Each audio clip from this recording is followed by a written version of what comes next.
Ngayong araw ay magluluto tayo ng Chinese dish na napakasimple lang at pasok sa inyong budget. Kailangan natin itong slice na mustard na nakapack lang siya. Then, yung ating garlic na mince and then yung ating onion na hinigwa rin natin. Meron ako ditong fish cake, sinlice ko na pero naka-cubes yan na parang rectangle. At yung isa pang ingredients natin na napaka-importante, itong ating soybean sprout.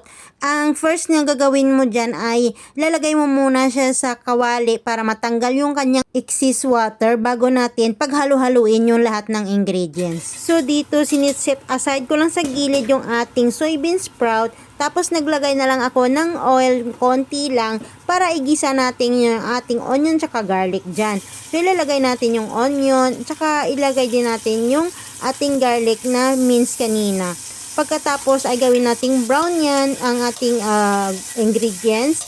Then pagkatapos na nilagay na natin itong fish cake na to, parang cubes yan siya guys ha. Sinlice-slice ko lang para dumami. Igigisa lang po yan natin hanggang sa mag-medyo brown ang ating fish cake or maluto konti. At pagkatapos niyan ay pwede na natin yan paghalo-haloin. Pero hintayin muna natin ng konti na medyo maluto talaga yung ating fish cake. Pag ganyan na siya na medyo nag-brown na yung mga gilid-gilid, ay ilagay na natin yung ating slice na mustard na may halo siyang black fungus. Pandagdag din po ito sa panlasa nila at napakagandang combination ito pag meron kayong sliced mustard na ito. So pagkatapos niyan, isahaluin nyo lang siya. Haluin nyo lang siya ng haluin hanggang sa mag-mix lahat ng kanyang lasa or mag-mix lahat ng mga ingredients na yan. Konti lang, sobrang bilis lang nito.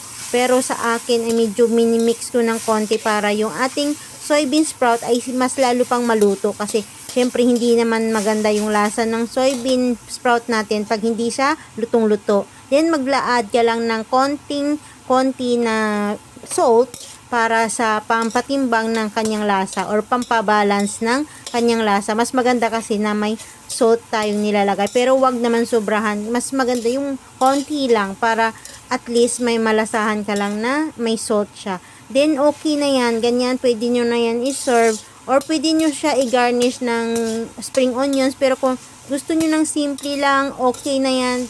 Pwede nyo na yan i-serve. So, sa dish na ito ay napakamura lang. At sa halagang $25 ay makagawa ka na ng isang dish para sa inyong mga amo. Yun lang. See you next time. Thank you for watching.